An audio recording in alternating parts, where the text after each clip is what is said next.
Na ética Ubuntu nós veremos que a razão ela se expressa através da emoção também, né? Mas muitas vezes quando nos deparamos com essa ideia, pode ser que nós tenhamos uma resistência em conceber ela como algo que faz sentido, porque muitas vezes nós nos confundimos com a lógica ocidental, né? De que os emotivos não são racionais e tudo mais, né? Essa divisão que faz com que existam várias questões problemáticas quando se age a partir da emoção, né? Ou daquilo que eles chamam de emoção, tá? Em agosto de 2020, no auge da pandemia, né, causada pelo Covid-19, né, em meio a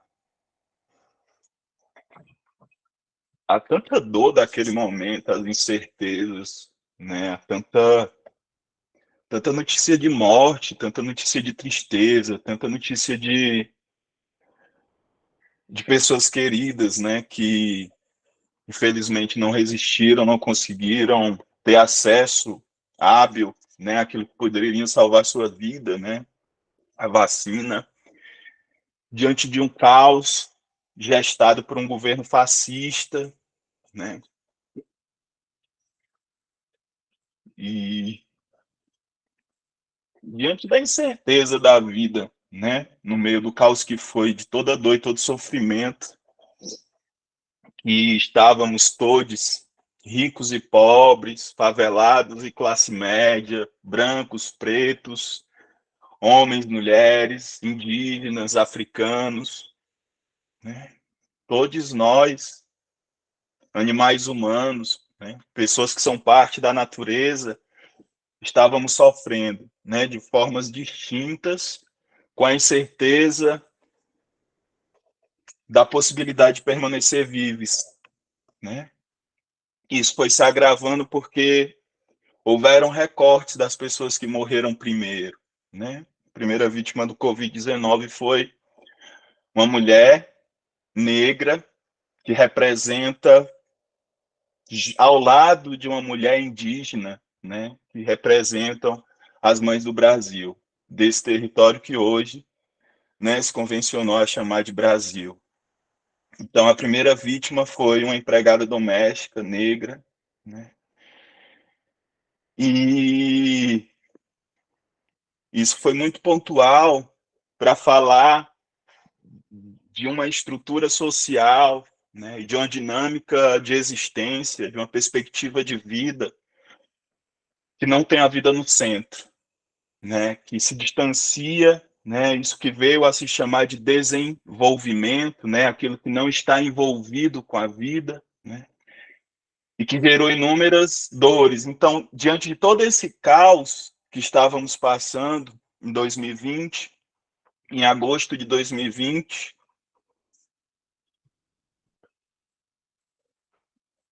semeado por uma pessoa que foi muito importante para mim, que lançou a ideia e me perguntou por que eu não faria, não começava a ministrar curso sobre ética Ubuntu, né? Que é uma pesquisa que eu realizo desde 2016 e que a ética Ubuntu, por ser, né, por partir da filosofia Ubuntu, e por ser uma prática, uma praxis, uma prática de existência, né? Não tem como pesquisar a ética Ubuntu e não tentar todos os dias vivenciá-la, né? É quase que impossível. Então, é, essa pessoa ela via o que a ética Ubuntu representava na minha vida enquanto uma formação de sujeito, enquanto uma formação de caráter, uma formação de pessoa, enquanto alguém que tem o desejo máximo dentro de si de vivenciar uma vida viva. E essa vida viva ela só é possível se ela for vivenciada no coletivo. Se nós pegarmos todas as fronteiras que a lógica ocidental, que a lógica colonizadora, que a lógica cartesiana criou e romper todas elas, e falar de uma humanidade de todo o mundo.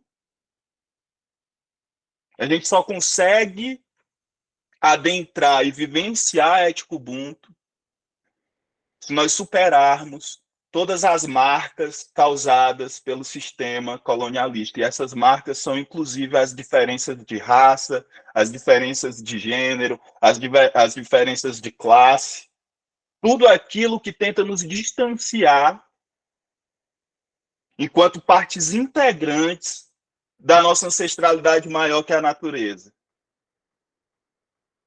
Isso quem fala é Makota Valdina. Então, Natália Machado, Moutinho, o nome dessa pessoa, em 2020, ela semeou essa semente no meu coração e surgiu o projeto Descolonizando Pensamentos, né?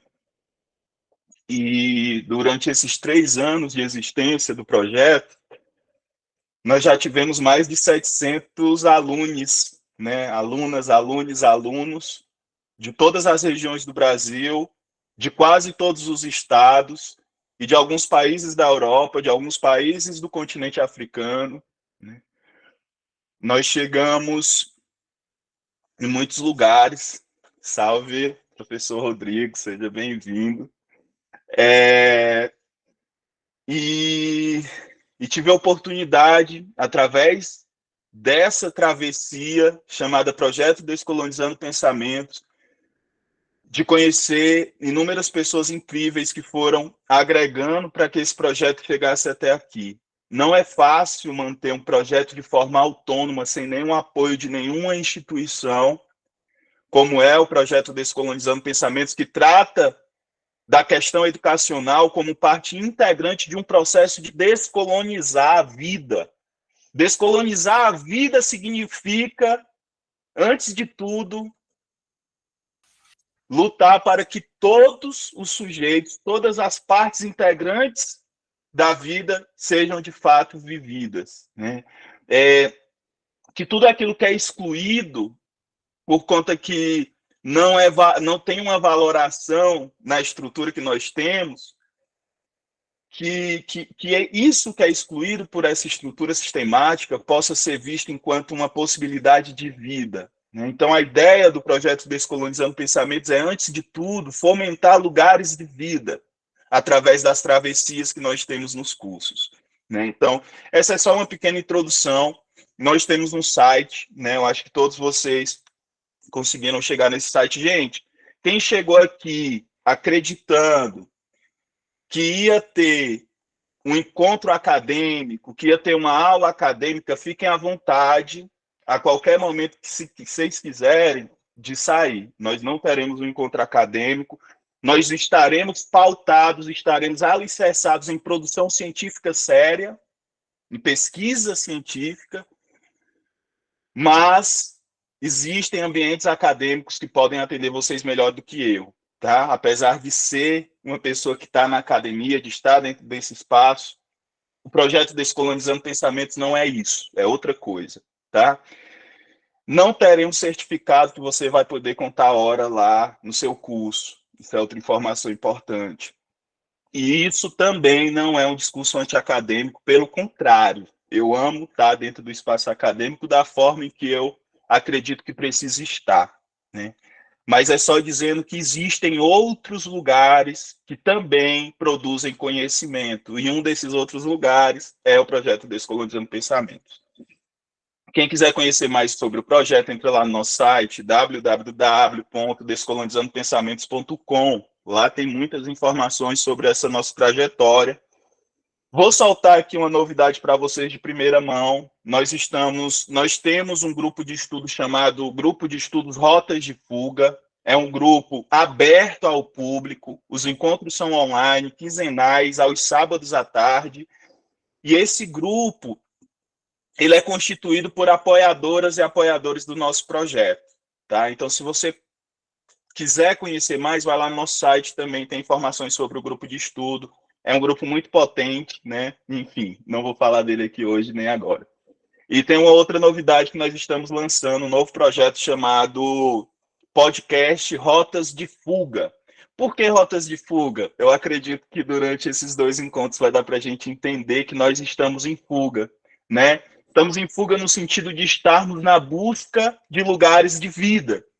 E os lugares de vida não são fomentados por essa estrutura que não respeita, por exemplo, a vida de milhares de pessoas que não têm um lugar para morar ou que passam fome. Então, nós estamos em fuga disso, né? Disso que faz com que os nossos irmãos e as nossas irmãs precisem estar em situação de miséria. Esse é um outro ponto. Então, quem que vai ser? As 2 pessoas convidadas, não sei se vocês vão conhecer, mas são pessoas que são muito especiais para mim. Uma delas se chama Morena Mariá. Ela vai estar, nós vamos tratar, o nosso episódio de lançamento vai tratar de redes de cuidado. Eu amo falar sobre afeto, eu amo falar sobre amor, eu amo falar sobre carinho, eu amo falar sobre cuidado, sobre atenção, sobre a importância de acolher as diferenças. Então, nós vamos tratar de redes de cuidado, a importância das redes de cuidado para uma vida vivível, né? E a Morena Mariá, para quem não conhece, é uma pessoa incrível que, dentre outras coisas, ela tem um podcast chamado Afrofuturo, né? Então, se vocês não conhecem a Morena Mariá, fica aí a dica, procurem um perfil dela e sigam, que ela é extremamente necessária para essa época da nossa vida. E a outra pessoa se chama Diego Silva, ele tem um projeto chamado Parentalidade Negra, né? Que fala sobre as paternidades. Dentre outras coisas, um dos assuntos principais é tratar sobre paternidade negras, né? Então, é um ponto muito especial. Essas 2 pessoas vão estar comigo. O lançamento do podcast vai ser no dia 25 desse mês, tá? É isso, né? Agora, eu vou me apresentar brevemente.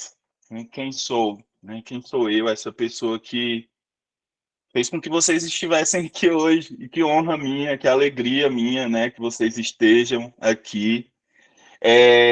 Eu sou Carlos Melo, né, sou nascido e criado em Fortaleza, na capital do Ceará,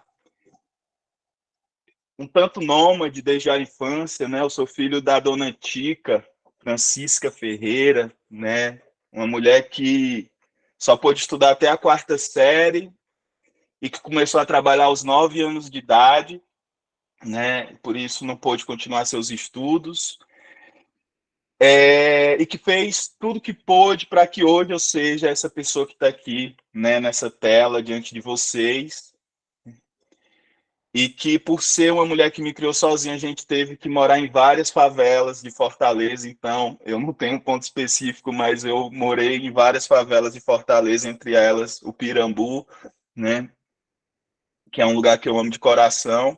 Tem algumas pessoas de Fortaleza aqui. Atualmente, minha família, isso é importante que se diga, é da região, de uma região chamada Cariri Cearense, uma região indígena no sertão do estado do Ceará. E eu sou neto da Dona Maria. A Dona Maria é uma sertaneja dessa região do Cariri, uma mulher que plantou arroz até 65 anos de idade, criou 7 filhos com plantação de arroz, de terras que não eram dela, né? Então ela vinha nesse esquema dos senhores das terras, né? No qual de 10 sacas de arroz que ela plantava, 3 era do dono da terra, né? E ainda assim ela conseguiu criar 7 filhos. Moro em Ouro Preto, Minas Gerais, há 5 anos, desde 2018, onde atualmente sou estudante do curso de licenciatura em filosofia pela Universidade Federal de Ouro Preto, né? Também sou poeta, eu tenho poemas publicados em 3 antologias, uma de uma editora lá de Fortaleza e 2 de uma editora muito potente que tem aqui em Belo Horizonte, Minas Gerais, chamada Venas Abertas. Sou curador também, né? Recentemente fiz a curadoria de uma exposição que aconteceu no Museu de Arte Contemporânea do Ceará. Sou pesquisador, né? Sou pesquisador principalmente de filosofia Ubuntu, de ética Ubuntu, decolonialidades e pensamento contracolonial. Ai, tem mais um tanto de coisa aí que nesse momento eu não tá me fugindo aqui. Mas eu acho que o principal é que eu sou filho da Dona Tica e neto da Dona Maria, né? Isso fala mais de mim do que qualquer outra coisa. É, essa aula, esses dois encontros que nós teremos, está sendo realizado em parceria, né, com pessoas que eu conheci ao longo dessa caminhada junto ao projeto Descolonizando Pensamentos e que se fazem muito presente, né, em alguns momentos assim da nossa caminhada, né, que é a Umbanda EAD, junto aí da sua pós-graduação, pós-Ubuntu, né, com o Rodrigo, professor Rodrigo, que está aqui conosco, né, muito obrigado, Rodrigo, mais uma vez, né, seja bem-vindo. É, assim como eu me apresentei, como eu falei um pouco do projeto, vou te chamar para falar brevemente aí, para se apresentar, e logo em seguida a gente vai iniciar nossa aula, tá? Mas é importante, né? O Rodrigo tem feito junto à Umbanda EAD, tem feito um trabalho muito importante, né? Com professores incríveis e que para mim é uma honra também estar aqui em parceria com ele, em parceria com a Umbanda EAD. Enfim, Rodrigo, por favor, está com você, fique à vontade. Muito boa noite a todas e todos que estão aqui. Carlos Melo, muito grato pela oportunidade de estar aqui junto de você. E eu também não quero tomar muito tempo, porque queremos beber da sua sabedoria. E eu quero dizer mesmo, né, para o pessoal, o quanto a gente acredita no trabalho do Descolonizando o Pensamento, essas reflexões da ética Ubuntu que o Carlos encabeça já há algum tempo, e eu conheci ele através da internet, proporciona coisas maravilhosas, como esse encontro, né? E eu conheci o perfil dele, e entrei em contato, e conheci o trabalho, e acredito muito na potência, na pertinência do trabalho enquanto cursos livres mesmo, né? Cursos e reflexões e grupos de estudo livres e que tem uma relevância na nossa construção fundamental. Bom, eu sou Rodrigo Queiroz, eu estou à frente da plataforma Umbanda EAD, que está aí completando 17 anos de atuação de ensino das religiões da Umbanda e tradições afro-brasileiras, e nesse ano nós inauguramos a primeira pós-graduação, né, de fato, lato sensu, conhecido pelo MEC, em Teologia, Cosmologia e Cultura Afro-Brasileira, e congregando os maiores mestres e mestras, né, do conhecimento do movimento negro, das tradições religiosas, né, da filosofia africana, nesse escopo, né, nesse corpo docente que está conduzindo as turmas ali, né? E a gente entende que se faz necessário tanto trabalhos formais, né, uma formação, uma especialização específica, como essas que o Carlos também faz, que são os conteúdos livres, né, abertos, e que possibilita todos os interessados fazer parte disso, nessa construção do que a gente entende que é uma sociedade possível, não é? Uma sociedade possível no nosso país, apesar da realidade dura que a gente vive nos últimos anos aqui, né, cada vez mais, é uma sociedade que entende o ser humano, entende a composição social pela humanidade do sujeito. E é disso que a ética Ubuntu trata, né, nas relações humanas, né? O Carlos mesmo fala assim, não tem muito floreio também, né? Nas relações humanas tem conflitos, tem problemas, né? Então não é tudo flores na ética Ubuntu, mas ainda assim há um olhar legítimo para o sujeito, né? Onde então não existe a racialidade, né? Não existe essa distinção por ilhas sociais, né? Classes sociais e etc. Então, a gente, quando pensa numa sociedade do futuro, um Brasil possível do futuro, sem ser meramente utopia, mas acreditando que é possível construir, então é nisso que a gente tem que nos dar as mãos, né? Como que a gente pode dialogar academicamente? Uma vez numa live com o Carlos, ele falava sobre a violência que ele sofreu em algumas situações na academia, né, na universidade, essa violência muitas vezes velada, né, essa negligência com os objetivos de estudo do sujeito também. Conversando com a doutora Catiúcia Ribeiro, ela também coloca isso, o próprio doutor Renato Nogueira, a história dele para construir o diálogo com a filosofia africana dentro da Universidade Federal do Rio de Janeiro foi um processo muito difícil e que foi indo pela rebarba, pela beirada.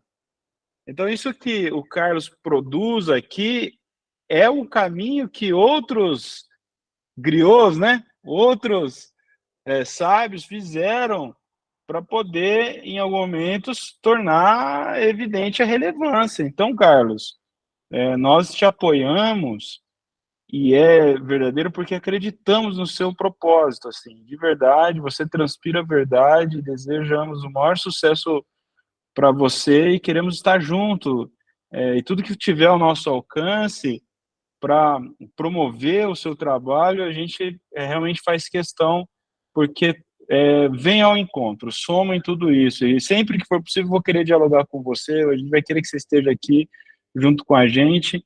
Então, parabéns a todos vocês que tomaram a decisão assertiva de estar aqui hoje, nessa quinta-feira, e aproveitar essa oportunidade, tá bem? Muito obrigado, Carlos. Segue o bonde aí. Valeu, Rodrigo. Tamo junto. Seja bem-vinda, Sulamita. Gente, vou dar um aviso para vocês. Enquanto eu estiver apresentando aqui o conteúdo, não consigo acompanhar o chat, tá? Porque eu vou estar passando slides, enfim.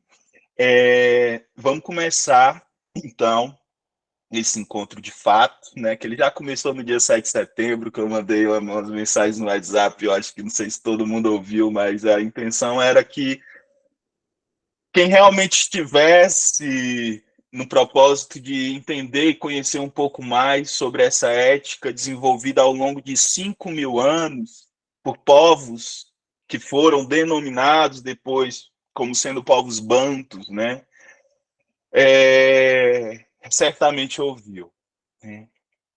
Então, não há ninguém melhor para dar o ponto de partida, né, em direção a uma história de mais de 5.000 anos, do que um ancestral que, para mim, me enche todos os dias de um amor imensurável, que eu não sei explicar o amor proporcionado todas as vezes que eu ouço a voz de Makota Valdina, né?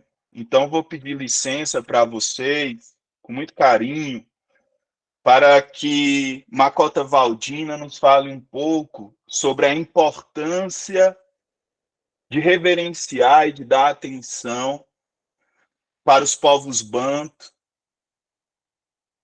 e, consequentemente, para a ética que nós veremos aqui hoje e amanhã, né? Então, peço licença, eu vou passar um trecho de um vídeo no qual a Makota Valdina fala algumas questões muito importantes para esses nossos encontros. Tá? Licença. Olha, querem alguns folcloristas e aqueles, né, que têm uma ideia de dominação, de transformação de nossa cultura, né, falar de um sincretismo do que nós cremos com as entidades, os santos católicos. Mas não é. São coisas diferentes. Pelo menos o Inquis Os estudiosos acadêmicos, eles ressaltam a cultura iorubá como predominante e mais importante. Isso eu falo a nível de Bahia, a nível de Salvador. E eles criaram um quadro como que todo mundo se encaixa naquele quadro. Como que todo negro só cultua orixá, só fala em orixá, orixá, orixá. Orixá é de um determinado grupo de africanos que chegou. Orixá é do grupo que veio da Nigéria, inclusive o grupo que por último chegou.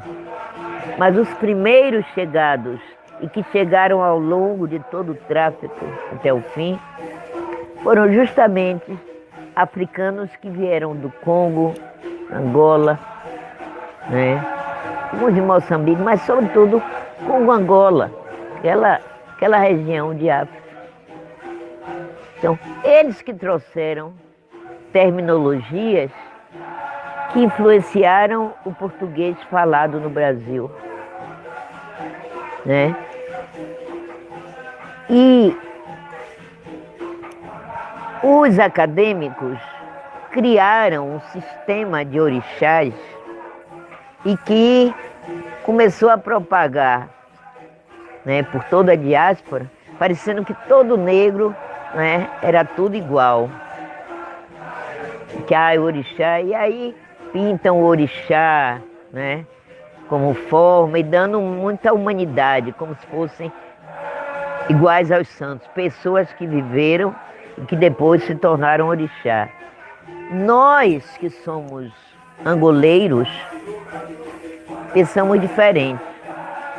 Nossos inquis, que são equivalentes aos orixás e equivalentes aos voduns, a gente não vê como gente, como pessoa que viveu e que morreu. É isso. É a natureza que está aí. É a terra. A terra, a essência da terra é cavungo, é insumbo. É terra, é terra. Cavungo e insumbo é terra, é antes de mais nada terra. Dandalunda é água. É a água. Não tem uma forma, não foi uma pessoa, não. A natureza é a essência dos inquis. São as matas, são as plantas, as ervas, a água. E os fenômenos da natureza. Nzazi é o raio. Nzazi, Xangô, né, o Xangô do Yorubá, para nós, Nzazi, é o raio, né? Então, esses fenômenos, o arco-íris, né, Lubangala, né? Isso é a natureza, é o que o homem não fez. O que o homem não fez, é aí que está a essência de Inquis. E aí eles dizem, os deuses africanos não são deuses. Nzambi-Mpungu, é o nosso ser supremo. Não sei como ele é, não tem forma. Não tem forma. Nzambi-Mpungu é o Deus. E abaixo de Nzambi-Mpungu, ele criou todos os demais inquices para nos dar moio, nos dar vida. Eu aprendi com Fukuyao que o nosso planeta é Futu de Anquice de Acanga Calunga Mujambo de Amoio. É o pacote dos inquice, canga, selado, amarrado por Calunga, Mujambo de A, para, com a finalidade, moio, nos dá vida. Então, o inquice é essa essência curativa, essa essência de vida que está na terra, nas plantas, na água, no ar que a gente respira, Ndemboa. templo de Abanganga. Todo mundo precisa de respirar. Então todo mundo precisa do Enquis. Ainda que não conheça Enquis, ainda que não acredite em Enquis, ainda que renegue Enquis, nenhum ser humano terreno vive sem Enquis. Precisa de água, precisa de terra, precisa das plantas. Quem não conhecia, essa é a Macota Waldina. Fica a sugestão, busquem conhecê-la, né? E Macota Waldina já deu a fita aí do que a gente vai ver aqui nesses 2 dias com 5 minutos de palavra, né? A gente podia trocar esses 2 dias de aula por 2 vídeos da Macota Waldina e estava tudo certo. Mas como eu não tenho a capacidade, né, de Macota Waldina, eu preciso de outras formas para tentar falar o que ela consegue fazer em 5 minutos, tá bom? Essencialmente, nós vamos tratar de vida, gente. Nós vamos tratar de natureza. Nós vamos tratar de tudo aquilo que o homem não fez. Porque o que o homem fez, esse homem, né, ocidental, colonialista, esse homem da ideia universal de existência, esse homem racional que se distancia da terra, né, esse homem, né, que não é humano, né, não nos interessa. O que nos interessa é a vida e os animais humanos, né? O homem deixa lá no Ocidente. Hoje nós vamos tratar da vida e dos animais humanos, levando em consideração que Macota Waldina nos ensina que a nossa ancestralidade mais antiga e mais direta é Enquis, é a natureza. O nosso corpo ele é constituído das fórmulas essenciais existentes na própria natureza. Nós somos partes integrantes dessa natureza. Quando falamos em humanidade, quando falamos em animais humanos, estamos falando em natureza, humanidade, né? Para a perspectiva dos povos banto, para a ética ubuntu, a humanidade, a ideia de humano, ela é constituída inclusive por animais e plantas. Porque nós não conseguiríamos existir sem as outras formas de vida. Então não faz sentido pensar a partir de uma lógica hierárquica, né? No qual define que o homem ele é a ponta de uma pirâmide de domínio, né, e que por isso ele é detentor do direito a explorar a terra, a privatizá-la, né, enfim. Então nós vamos tratar sobre envolvimento, né? Aqui não nos interessa a ideia de desenvolver, a ideia do desenvolvimento. O que nos interessa é a ideia do envolvimento. É nos envolver novamente com aquilo que a lógica colonialista tentou nos distanciar, que são os princípios da vida humana, os princípios da existência, aquilo que nos interessa de fato, que é a terra, que é a água, que são as plantas, que são os animais. Que é tentar, de alguma forma, perceber que essa estrutura, do modo que ela está sendo devastador. Talvez em 100 anos, se nós continuarmos com essa ideia de desenvolvimento, talvez em 100 anos nós consigamos destruir a vida na nossa mãe terra, né? Então, nós vamos conhecer por que o título dessas 2 aulas é Por que a Ética Ubuntu, que é o que nós vamos tratar hoje, Por que agora. Para conversarmos sobre o porquê da Ética Ubuntu, é necessário que nós a conheçamos minimamente. E hoje é o que eu vou tentar fazer para vocês. Para conhecer minimamente, talvez, para quem não gosta de história, senta que lá vem uma história que foi construída ao longo de 5.000 anos. A história de povos que são extremamente importantes para a construção desse lugar que hoje nós conhecemos como Brasil, tá? Então, eu vou apresentar um pouco da história e alguns princípios fundamentais das primeiras comunidades de falantes de línguas banto. No encontro de hoje, então, é sobre isso. Talvez seja um encontro um pouco mais devagarinho, né? Como a capoeira Angola, talvez ali um jogo de dentro, né? A gente vai ali na ginga, na manha, né? Se agacha um pouco, se senta para ouvir, né?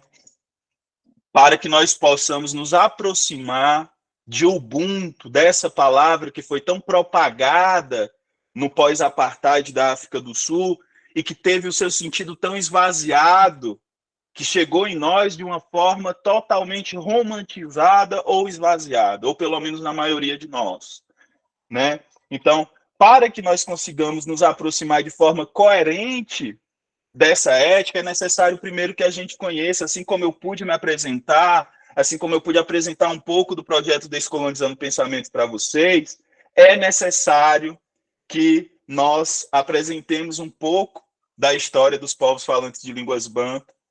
Então, é sobre isso o nosso encontro de hoje, para que dessa apresentação nós possamos tentar compreender o porquê a ética Ubuntu, tá? Essa pergunta que eu fiz questão de colocar como uma divulgação, né, dessas duas aulas abertas. Então, o primeiro fato são as importâncias dos povos falantes de línguas banto, tanto no que se refere ao que esse território hoje que nós chamamos de Brasil, quanto no que se refere à história mundial, né?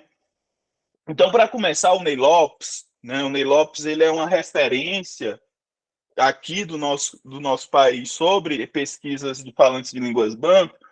O Ney Lopes, ele vai dizer que de todos os povos que vieram formar a nação brasileira, nenhum deles compreendeu melhor os povos originários e sua relação com a natureza e sua ancestralidade do que os povos falantes de línguas banto, né? Então, esse é um princípio crucial. Eu peço que vocês guardem essa afirmação. Isso que eu falei é uma citação do próprio Ney Lopes. Eu peço que vocês guardem ela, porque lá no fim do nosso encontro nós iremos entender o porquê que o Ney Lopes faz essa afirmação. E o Ney Lopes, ele segue fomentando a ideia de que o encontro no Brasil entre as culturas locais e as de origem africana foi um dos momentos de troca amplamente ricas que marcaram para sempre o corpo e a alma nacionais. E essa riqueza deveu-se no que toca aos negros africanos, principalmente pelo elemento de origem banta, Congo e Angola, como nos falou Makota Valdina, né? De origem banta, que pelo volume de sua importação foi o que mais interagiu com o indígena brasileiro no tempo e no espaço durante e após o período escravagista. Então, esse é um dos pontos cruciais, essa relação entre esses povos que aqui chegam e os povos originários que aqui estavam, né? Dessa relação surge inúmeros fatores que são importantes para a resistência da população negra do nosso país. Ou seja, a Beatriz Nascimento, por exemplo, ela vai dizer nas pesquisas delas que sem a contribuição do indígena, dificilmente conseguiríamos ter estabelecido quilombos aqui no Brasil. Né? Então, nós veremos um pouco mais sobre essa questão no nosso segundo encontro, tá? Mas já é bom vocês terem isso na mente. Então, essa é a primeira importância que nos faz tá aqui apresentando a ética Ubuntu. A segunda tem a ver com a sua própria história, que é de relevância mundial. Há comprovações de que as primeiras comunidades de falantes de línguas banto surgiram por volta de 3.500 anos antes da Era Comum, né, que é como eu trato aqui, mas podemos falar nesse calendário estabelecido antes de Cristo. 3.500 anos antes, certo? Em uma região onde atualmente estão as áreas fronteiriças de Nigéria e Camarões. Então, vejam, Makota Valdina diz que os povos iorubás vêm ali principalmente da Nigéria. Os iorubás e o banto é uma raiz linguística. E os iorubás e os bantos, eles descendem de um mesmo tronco linguístico, tá? Por isso que a língua, a cultura, a língua é muito importante para a identidade de cada grupo, né? Então, eu vou mostrar um esquema, um mapa linguístico aqui, e a gente vê aqui, ó, o iorubá e o protobanto, onde tem aí protobanto, né, desse lado direito aí, eles vêm de um mesmo grupo linguístico chamado Benue Congolesa, tá? Então, se vocês quiserem depois, tira um print dessa tela para vocês pesquisarem melhor sobre esse mapa esquemático aí, essa árvore esquemática das famílias de línguas que são as nígero-congolesas, né? Então, a ancestral direta de todos esses outros grupos é essa nígero-congolesa, tá? E aí, então, poderíamos dizer que Yorubá e Banto, se trouxermos aqui para o nosso pensamento, seriam primos, assim, tá? Só para abrir mais a nossa mente nesse sentido.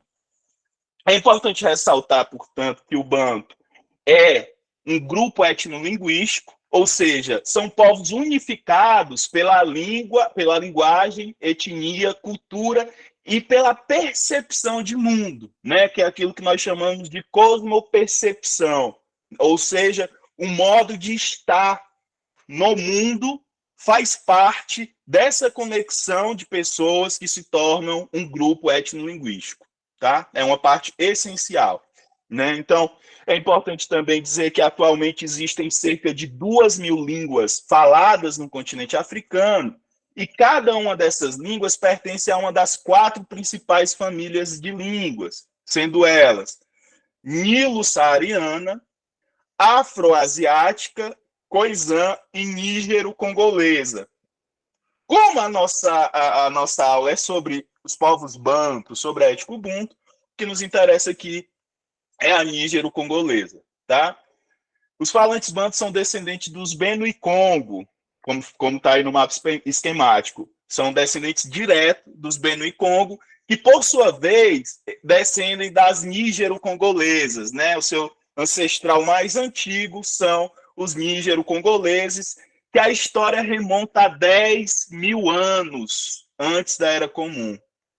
10.000 anos antes de Cristo. Então, nós estamos falando de um povo muito antigo, com tradições, com culturas muito antigas, certo? E veja, só para não deixar de fora também a importância do que nós temos aqui no nosso território chamado Brasil, que muitas vezes nós esquecemos, há alguns anos foi encontrado, inclusive aqui em Minas Gerais, onde eu não estou em Minas Gerais por acaso, tá, gente? Nem em Ouro Preto. Ouro Preto tem a nascente de um rio chamado Rio das Velhas, ou, esse é o nome ocidental, ou Uaiumi, o nome do rio, Uaiumi. A nascente é aqui próximo, aqui em Ouro Preto, uma das principais. O Rio das Velhas é a maior afluente do Rio São Francisco, tá? E eu acredito que todos nós sabemos a importância do Rio São Francisco no nosso país. Mas o que é mais importante do que isso? Há alguns anos foi encontrado um crânio de uma indígena chamada, né, que foi batizada como Luzia. Esse crânio data de 11.000 anos. É o crânio, é o fóssil mais antigo encontrado nas Américas, foi encontrado no leito do Rio das Velhas, no leito do rio Uaiumi, na cidade de Lagoa Santa, aqui em Minas Gerais. Esse crânio, ele tinha traços de ser uma mulher, né, que hoje chamaríamos de uma mulher africana, tá? Então, esse é um ponto. Sabe o que aconteceu com esse fóssil? Ele estava lá no Museu Nacional durante o incêndio. E esse fóssil de 11.000 anos, que conta a história da ocupação ao longo do Rio das Velhas, que data de 11.000 anos, foi queimado e 80% desse fóssil foi destruído, ou seja, a destruição da nossa história, da nossa memória, né? Mas é só um ponto para falar que nós estamos falando de questões muito antigas, tá? Mas continuando, uma das características essenciais que nós precisamos saber sobre os povos falantes de línguas banto é que eles eram povos nômades, certo? Então eles eram povos que estavam aptos a construir comunidades, né? E, ao longo de 5.000 anos, eles estabeleceram comunidades na maior parte do continente africano e chegaram a ocupar quase 1/3 do território africano. Então, quase 1/3 do que é chamado hoje de África subsaariana, né, abaixo do Saara, foi ocupado pelos povos falantes de línguas bantu, tá? E este é considerado um dos maiores conjuntos de migração em escala e duração do tempo conhecido em todo o mundo. Esse é um dos pontos que faz essa história ser relevante a nível mundial, né? É um dos maiores, ocuparam quase, saindo desse lugarzinho que vocês estão vendo aqui no mapa colorido, né, onde hoje é a região fronteiriça de Nigéria e Camarões, e chegando a ocupar toda essa parte inferior aí do mapa, tá? Essa expansão, né, essa migração, esse conjunto de migrações ficou conhecido como expansões bantu e são apresentadas em 5 fases, né? Os estudiosos, vários estudiosos, arqueólogos, historiadores, linguistas, enfim, eles fizeram um estudo, uma pesquisa sobre esse conjunto de migração, e eles apresentam de uma forma que é mais fácil para que a gente compreenda em 5 fases. A primeira fase das expansões bantu ocorreu há cerca de 5.000 anos, né?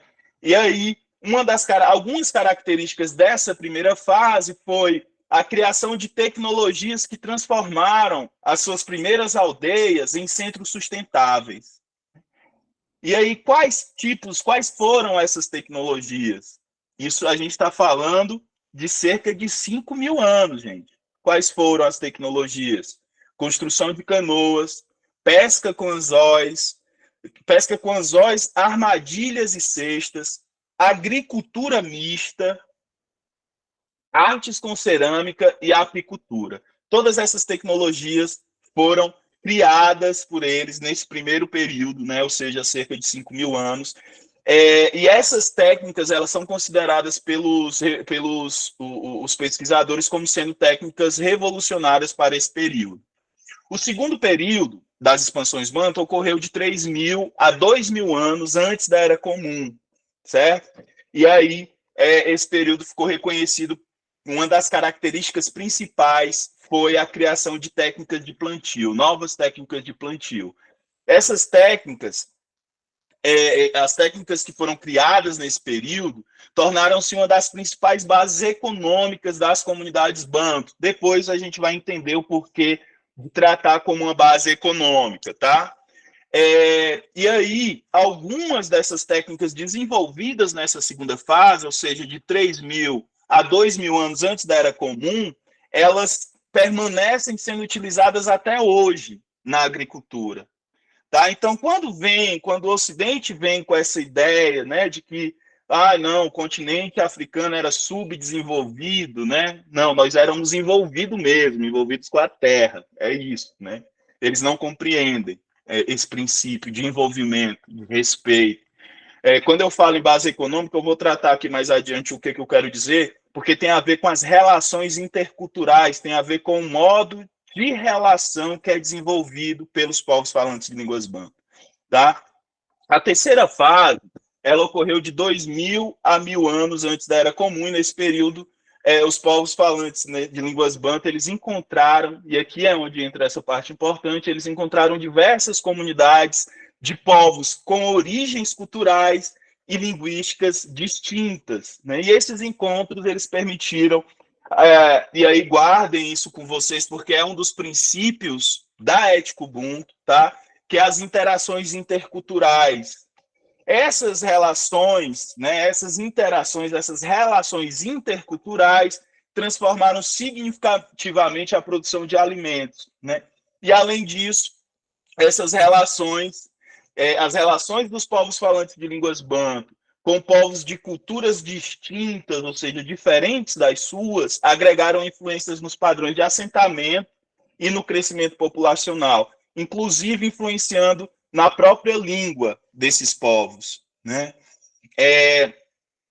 Eu vou falar um pouco mais sobre isso quando eu terminar essas fases aqui, tá? Então, na quarta fase, a quarta fase ocorreu de 1.000 anos antes da Era Comum a 500 anos da nossa era.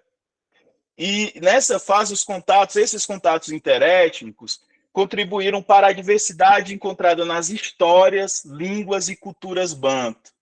Se eu não me engano, hoje existem, né, o banto, ele é um tronco linguístico, como eu disse, né, assim como o português. O português de Portugal é diferente do português do Brasil, enfim. O banto é um tronco linguístico, e esse tronco linguístico, ele, se eu não me engano, hoje existem mais de 500 variedades de línguas banto, tá? Falado no continente africano. E essas diferenças, a influência dessas diferenças se dá justamente por conta das relações interétnicas, interculturais, certo? Nesse período também, nesse quarto período, na quarta fase, os bantu eles encontraram os povos sudaneses da África Central. E a partir desse encontro, os dois povos desenvolveram uma nova cultura econômica que foi baseada na criação de gado e no cultivo de grãos. Essa foi também muito importante, agregar esses conhecimentos foi muito importante para que esses povos conseguissem alcançar mais territórios dentro do continente. E aí nós precisamos ter um cuidado para entender que quando esses povos avançavam, não era no sentido de destruir as localidades e nem de expulsar e nem de guerrear com os povos que já habitavam nesses lugares. Nós vamos falar sobre isso. Mas essa fase, essa quarta fase, ela se destacou pelo marco de uma nova era de transformações. Por quê? Porque além de contribuir nessa questão, né, que aqui nós estamos chamando de uma cultura econômica, os sudaneses também transmitiram conhecimentos relacionados à fundição de ferro e à forja do ferro. E isso impulsionou o crescimento populacional e de território dos povos falantes de línguas banto. Tá? Antes de ir para a quinta fase, é importante falar que essas relações interculturais, essas relações com povos de outras culturas, isso eu vou voltar no nosso segundo encontro e mais adiante nesse encontro também, mas essas ocupações, lógico que quando esses povos eles saem lá do território em que surgem as primeiras comunidades e ocupam quase um terço do continente africano, é lógico que já existiam outros povos que ocupavam esse território antes. E o que os estudiosos conseguem identificar nesse primeiro momento é que não há indícios que essa ocupação tenha sido feita a partir de imposições ou a partir de violência. O que há era uma relação de reciprocidade, né? Os povos bantu chegavam nesses territórios, apresentavam a sua cosmopercepção de mundo, a sua forma de se relacionar com a natureza, e toda a tecnologia que eles tinham desenvolvido, eles se prontificavam em passar essa tecnologia para os povos que já habitavam nesses territórios, né? E eles faziam isso para que eles se sentissem pertencentes a esse território, e se sentir pertencente significa também ter responsabilidade por esse território, ter respeito por esse território. E para que eles demonstrassem essa responsabilidade e esse respeito, eles faziam questão de adotar a ancestralidade desses povos para si. Então, eles integravam a ancestralidade dos povos que já habitavam nesses territórios à sua própria cultura, né? Isso aconteceu aqui no Brasil também, né? Os caboclos, né? Isso acontece aqui também. Essa integração como uma forma de respeito e uma forma de pertencimento. Então, eles continuavam cultuando os seus ancestrais, mas a partir do momento em que eles se relacionavam com povos distintos, eles também começavam a cultuar os ancestrais desses povos como uma forma de respeito, de demonstrar respeito a esses povos, né? Esse é um princípio banto, é um princípio da ética ubuntu, que está ligado com algo que nós veremos, talvez no nosso segundo encontro, que é o untu, né? O bu-untu é uma palavra constituída por dois conceitos, o bu-untu. Mas isso a gente volta mais adiante. Mas esse modelo, isso é intrínseco à existência banto, à existência desses povos, à sua ética, à sua cosmopercepção de mundo. A compreensão de que, apesar das diferenças, nós fazemos parte de um mesmo grupo, o grupo dos humanos, né? Mas esse grupo dos humanos, ele é entendido de forma diferente do que essa humanidade ocidental. É um outro princípio que nos conecta nessa ideia de animais humanos ou de pessoas humanas a partir da cosmopercepção banto. Se ficar dúvida no que eu estou falando, de como eu estou falando, peço vocês que anotem a intenção. Tem algumas coisas para apresentar aqui, mas a intenção de, no segundo momento, quando eu terminar a apresentação, eu abrir para que vocês possam tirar suas dúvidas ou fazer a contribuição que desejarem. Mas a quinta fase das expansões banto ocorreu de 500 a 1800 da nossa era. Até 1800 eles estavam nesse processo de expansão, tá? E aí foi nesse período, foi nessa quinta fase que surgiu o primeiro reino Shona. Então, anotem reino Shona, se houver interesse de vocês, ou se for algo que interessa a vocês, para que vocês possam pesquisar depois. Eu não vou tratar aqui muito a respeito, mas é interessante que vocês conheçam. Esse primeiro reino Shona, ele foi estabelecido às margens de um rio chamado Rio Limpopo, no século XI. No século XIII, surgiu um segundo reino, né? Na real, é um império, né? Que foi muito maior do que esse primeiro reino Shona e que ficou conhecido como o Grande Zimbábue. O Grande Zimbábue, o Zimbábue, é extremamente importante para que a gente compreenda a dimensão real de quem são, né, esses povos, tanto os povos banto, mas os mais variados povos do continente africano. Essa fase, a quinta fase, ela vai se destacar pela uma consolidação e pela criação de novas estratégias econômicas, né, que impulsionaram a expansão, né, de levar aquilo que era produzido a partir das comunidades banto para um comércio, para uma expansão, né, de troca muito maior do que tinha até então, né, com uma ideia de uma longa distância, né. Então, o poder do grande Zimbábue, né, e dos seus reis, eles repousavam no controle do ouro e do marfim. E aí, no litoral, eles comercializavam esses dois produtos com os mercadores Swahili. É importante que vocês conheçam também, caso interesse o Swahili, principalmente a língua Swahili. Esses mercadores, eles transportavam esses produtos para as redes comerciais mais amplas do Oceano Índico e foram encontradas evidências que revelam extensas relações comerciais com a China, a Pérsia e o mundo árabe. Então, assim, eu não sei se vocês estão acompanhando a atualidade da questão geopolítica, da questão política do continente africano.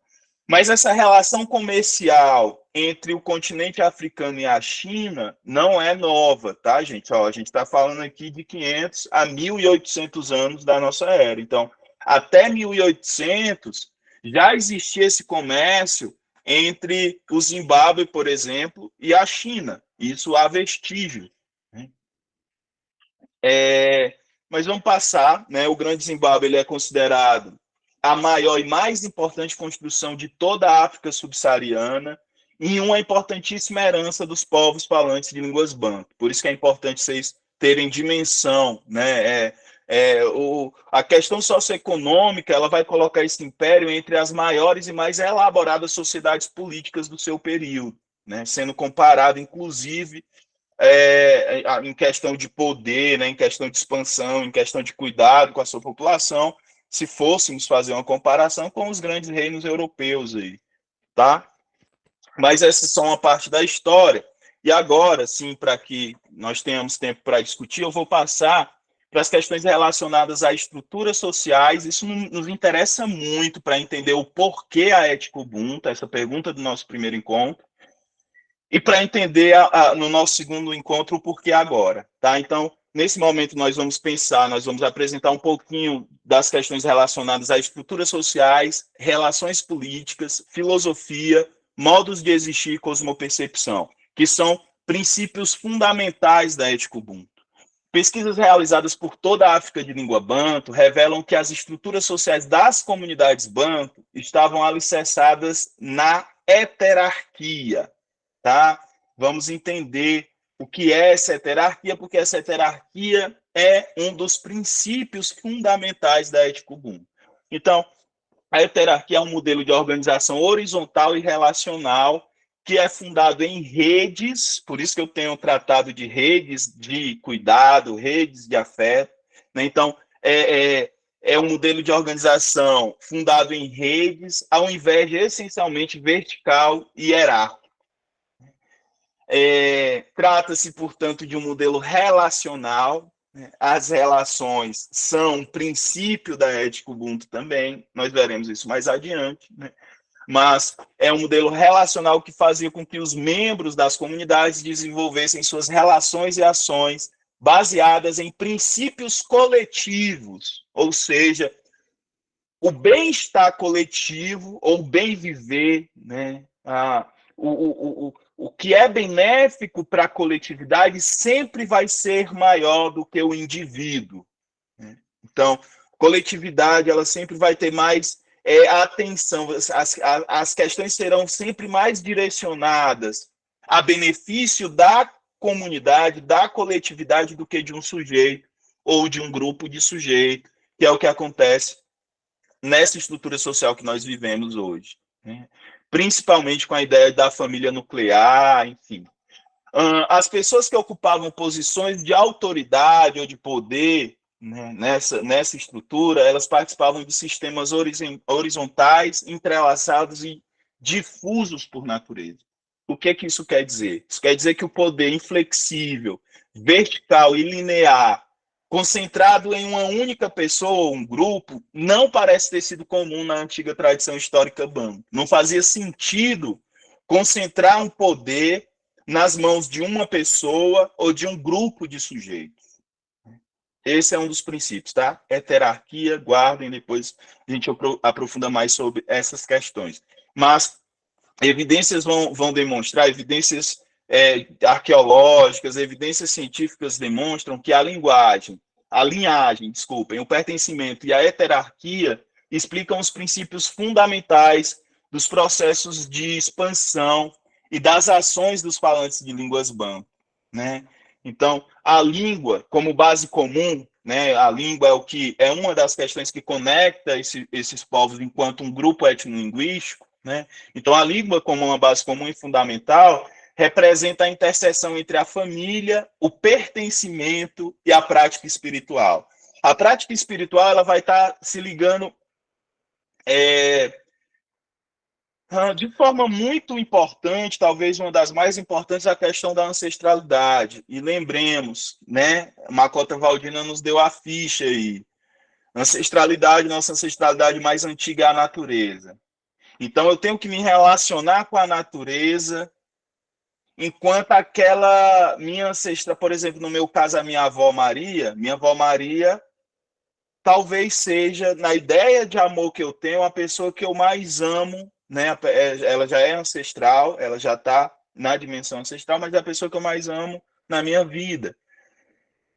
A partir da lógica da ética Ubuntu, eu tenho que me relacionar com a natureza da mesma forma e com o mesmo amor que eu me relacionaria, o que eu me relaciono com a minha avó Maria, tá? Só para a gente ter uma ideia. É possível? Não sei, mas essa era a percepção, a cosmopercepção de mundo dos povos falantes de línguas banto, né? Então, a partir disso, nós compreendemos que para os falantes banto, a linhagem, o pertencimento ele é extremamente importante porque tem a ver com a responsabilidade que nós temos pela comunidade ou pelo território que nós estamos.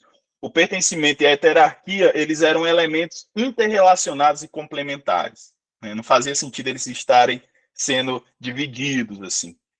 Então, essas questões elas são importantes para que nós possamos compreender, né, como se dá como que se estabelece as relações dos falantes de línguas banto. E as relações são o princípio fundamental da ética Ubuntu. Uma outra questão importante é que os antigos banto eles se organizavam em matrilinhagens. Então, guarda isso. Primeiro, heterarquia, é um ponto importante para você anotar. Segundo, matrilinhagem, ou seja, eles seguiam a linhagem materna da família para definir a identidade e a herança. Então, a ideia de identidade, né, a cultura talvez que mais influenciava ao longo da vida de cada sujeito vinha da sua questão materna, né, matrilinear. Nas matrilinhagens, as relações familiares e de autoridades eram determinadas pela senioridade. E aí, desse modo, anciãos e anciãos tinham influência e autoridade. Tá? As pesquisadoras, elas vão dizer... quando eu trato de pesquisadoras, eu estou tratando de uma obra, ela não está aqui agora, mas de uma obra que se chama África Banto, de 3.500 até o presente. Tá? Eu vou mostrar para vocês depois, eu vou mandar lá no nosso grupo do WhatsApp essa obra, tá? É uma obra importante porque ela resume esse desenvolvimento. Tudo isso que eu estou trazendo de história desses povos está nessa obra. E é importante eu dar essa referência bibliográfica para vocês terem ideia de que o que eu estou falando aqui tem uma base de pesquisa científica, tá certo? Então, para essas pesquisadoras, é fundamental tentar compreender como, entre as comunidades de língua banto, as ideologias da linhagem e da religião continuaram a influenciar nas expansões os conceitos morais e sociais nos quais elas se apoiavam para o desenvolvimento de suas instituições políticas, sociais e econômicas. Então, veja, as questões políticas, sociais e econômicas das antigas comunidades banto estavam diretamente orientadas pela matrilinhagem. Tá? Isso é importante, guardem, porque no segundo encontro nós veremos muita coisa a respeito disso. Então, a linhagem está diretamente ligada à noção de ancestralidade, como eu falei, e na perspectiva dos falantes banto, o ancestral é o membro da linhagem que realizou, através da morte, a travessia para outro plano existencial. E aqui nós estamos falando de uma ancestralidade mais direta, sem ser essa ancestralidade mais antiga que Makota nos apresenta como a própria natureza. Né? Sobre a questão da ancestralidade, nós veremos mais sobre isso adiante, ou no próximo encontro, mas vale pontuar duas questões sobre ancestralidade, né? Que é o respeito e o pertencimento. Né? Essa questão que eu repito, né? Que eles faziam, ao construir relações com povos de outras culturas, eles adotavam os ancestrais desses povos por pertencimento e respeito. Né? Pertencimento no sentido de responsabilidade. Tá? Continuando. Os antigos banto, eles compreendiam, a partir disso, né, da matrilinhagem, eles compreendiam a ancestralidade feminina como sendo as relações fundadoras entre os vivos. Então, ao contrário do que a Bíblia cristã aponta, né, ao contrário do que o cristianismo acredita, que o fundamento da existência, da vida, é um homem, né, é o Adão, o próprio Deus, que dizem que não tem sexo, mas chama o Deus, né, sempre num sentido masculino. Ao contrário disso, na perspectiva banto, na ética ubuntu, nós compreendemos que o princípio fundamental das relações entre os vivos é a ancestralidade feminina. Então, os valores sociais fundados nos ancestrais, nas linhagens e nos clãs são elementos fundamentais para a compreensão da organização social e das instituições dos antigos povos falantes de línguas banto, ou seja, eles eram orientados a partir desse princípio, a partir do princípio, e aí a gente já está falando de uma outra forma de respeito, de reverência, de atenção, de cuidado, né, que parte desse princípio de que a ancestralidade feminina é essa relação fundadora entre os vivos, né, ou seja, só existe seres viventes a partir da ancestralidade feminina. Só. É isso que a ética ubuntu nos ensina. Então, diante disso tudo, dá para a gente voltar um pouquinho para a importância, e aí eu já estou finalizando, tá, gente? Dá para a gente voltar um pouquinho para a importância do que eu falei lá no início das relações entre os povos banto e a formação do continente brasileiro, né? Quase um continente, né? Mas do Brasil.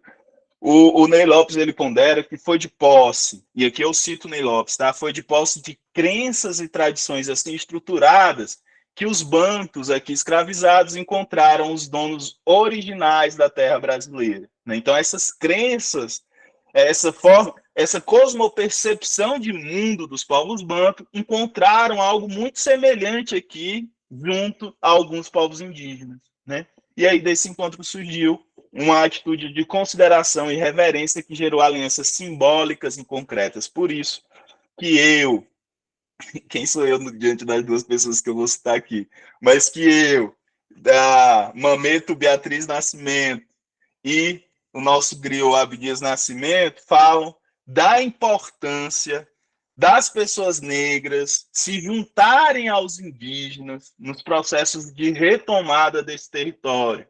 Entendam retomada como quiserem entender, tá? Eu não estou aqui fazendo orientação política, mas sem essa união que existiu lá no passado com os nossos ancestrais e que hoje eu vejo as lutas desses povos como lutas distintas, que muitas vezes não conseguem encontrar ressonância, não conseguem se unir, como algo prejudicial, e por isso que a gente não consegue avançar enquanto povo para alcançar alguns lugares necessários. E o principal deles é a vida. Porque tanto povos indígenas estão sendo massacrados nessa terra, quanto povos negros, né? Então, não faz sentido as lutas serem separadas, né? Isso não sou eu que digo, mas vamos lá. E lembrando, né? Essa foi dessa união que surgiram os quilombos, tá? Então, assim, essa aliança entre povos negros e indígenas é de suma importância para que hoje, talvez nós estejamos aqui, né, falando sobre essas questões, tá? A Beatriz Nascimento, ela demonstrou nas suas pesquisas que as raízes banto exercem influências essenciais na formação dos quilombos, mas que os indígenas são essenciais. E ela fala sobre isso, para quem não sabe, Beatriz Nascimento realizou a parte de campo da sua pesquisa sobre os quilombos aqui em Minas Gerais, gente. Minas Gerais, não é à toa que eu estou aqui, tá? Num lugar chamado Carmo da Mata. Eu ainda não conheço, mas quero conhecer, se eu não me engano, fica perto da Serra do Cipó, fica na região da Serra do Cipó, aqui em Minas Gerais.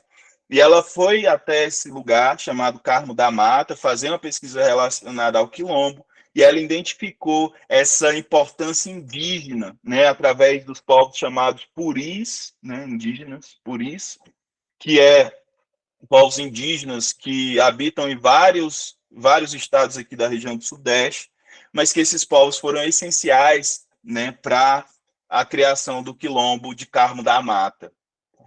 Então, e aí podemos citar, por exemplo, o Quilombo dos Palmares, que é o mais conhecido, e que a própria Beatriz Nascimento diz que talvez seja a única instituição no Brasil, né, o único quilombo no Brasil, que tem uma ligação direta, né, que é a essência do quilombo, que era uma instituição africana na localidade que hoje nós chamamos de Angola, e que era um conceito, que era um processo de iniciação, quilombo com K, tá? O quilombo lá do continente africano era um processo de iniciação dos povos Jagas em Bangalas. Tem um curso que eu trato sobre quilombos, que eu só lanço ele uma vez por ano, que é no mês de novembro, tá? Ele se chama Quilombo, Corpo, Território e Luta Contra-Colonial, porque essa instituição Quilombo de Angola, ela trata o corpo como sendo o próprio quilombo, né?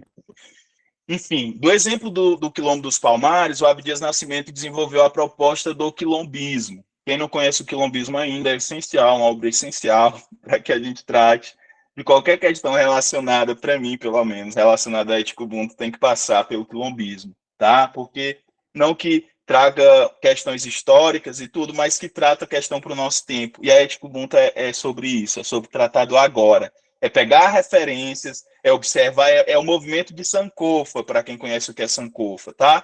É observar a nossa história, a nossa ancestralidade, pegar as referências que são importantes para que agora a gente consiga fazer algo que seja benéfico para o nosso nós maior, né? Para a população no geral, no sentido coletivo, tá?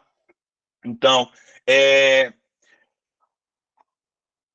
uma questão importante do quilombismo, né, que é importante ressaltar, é que memória e unidade são aspectos, memória e unidade são aspectos fundamentais, tá? Então, alicerçado nas raízes banto, como falei, o quilombismo ele se desenvolve a partir da ideia de pluriversalidade do ser. Ainda não tinha chegado aqui.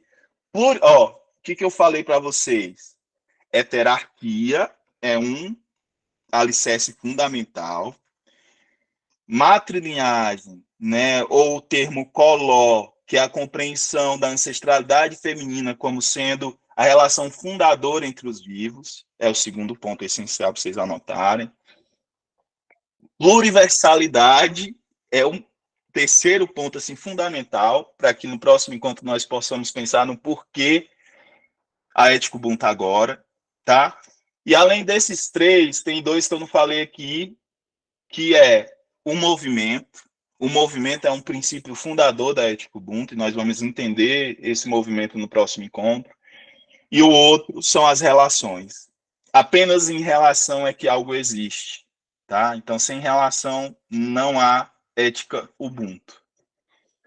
Então, o quilombismo se desenvolve a partir da ideia de pluriversalidade do ser, que é um desses princípios importantes, e que no quilombismo, nós podemos ver esse diálogo da seguinte forma, através de uma citação que eu trago aqui, que expressa bem o que é essa pluriversalidade, mas que eu vou tratar melhor dela no nosso próximo encontro. Já vou terminar, tá?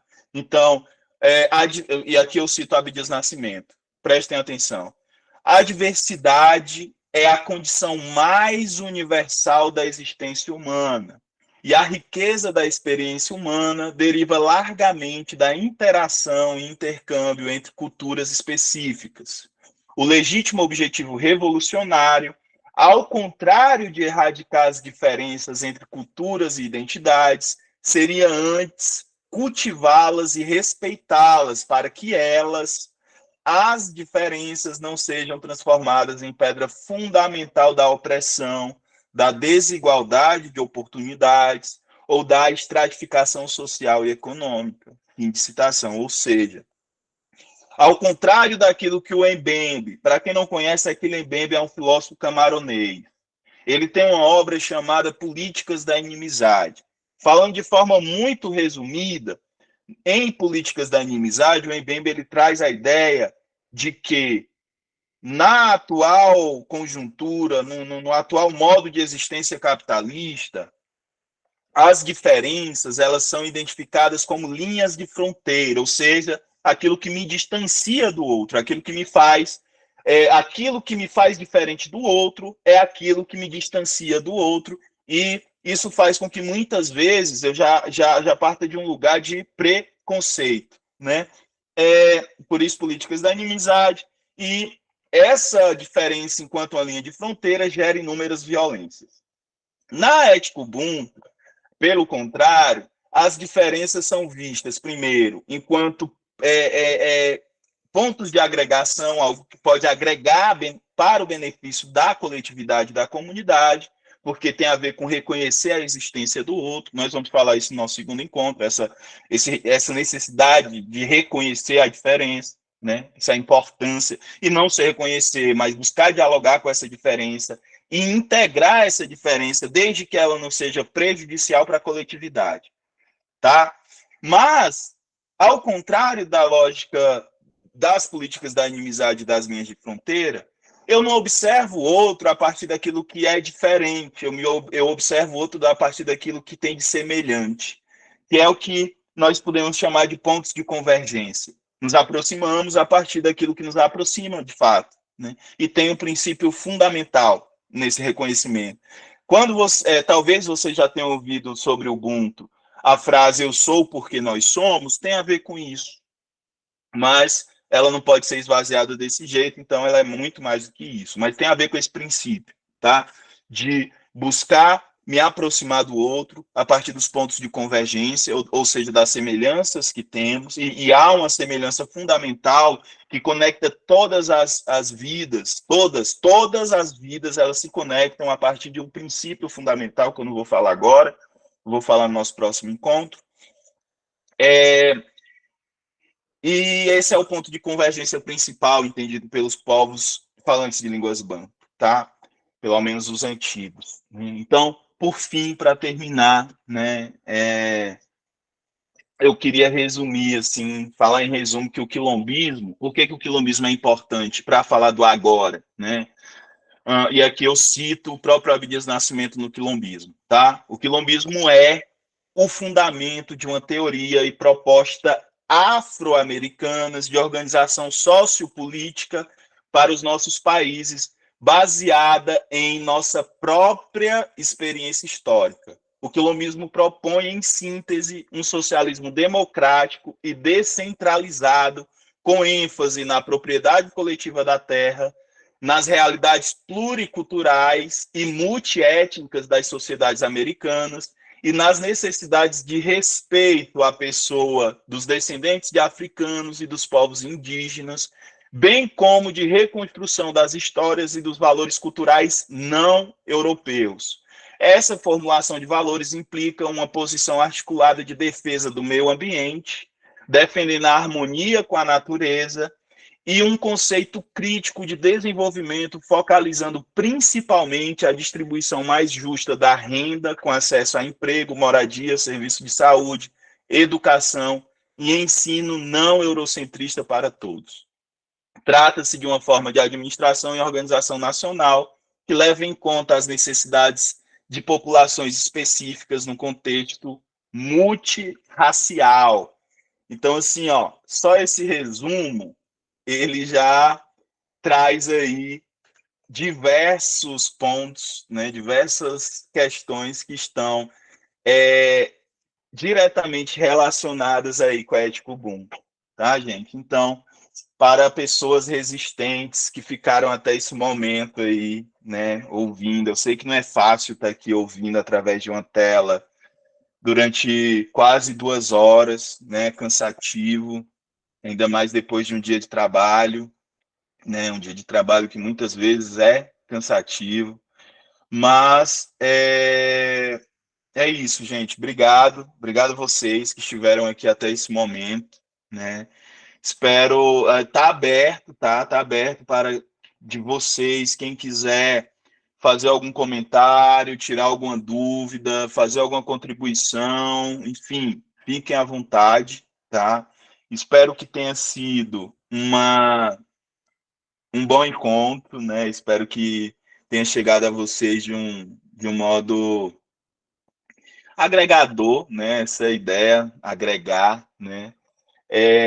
Enfim, e é isso, gente. Tá aberto, caso vocês queiram contribuir ou tirar alguma dúvida. Caso não, nos encontramos aí no nosso próximo encontro, né? Amanhã, às 19 horas, tá? E lembrando que essas 2 aulas abertas, eu apresento nelas alguns princípios, elas são parte, isso amanhã às 19 horas, elas são parte de um curso que eu desenvolvo há 3 anos, né, chamado Ética Ubuntu e a Urgência de Descolonizar Pensamentos, tá? E vai sair uma edição desse curso agora em outubro, né? Vão abrir inscrições para ele, essa edição começa em outubro. Quem de vocês se interessar em participar do curso, vocês terão, as pessoas inscritas nessas 2 aulas abertas terão 30% de desconto, tá? Nas inscrições. E as inscrições são baratinhas, tá, gente? Assim, dá uma olhadinha lá no site, porque é bem barato mesmo. Para que mais pessoas tenham acesso e para que eu consiga permanecer, né? Para que o projeto Descolonizando consiga se manter ativo, né? Porque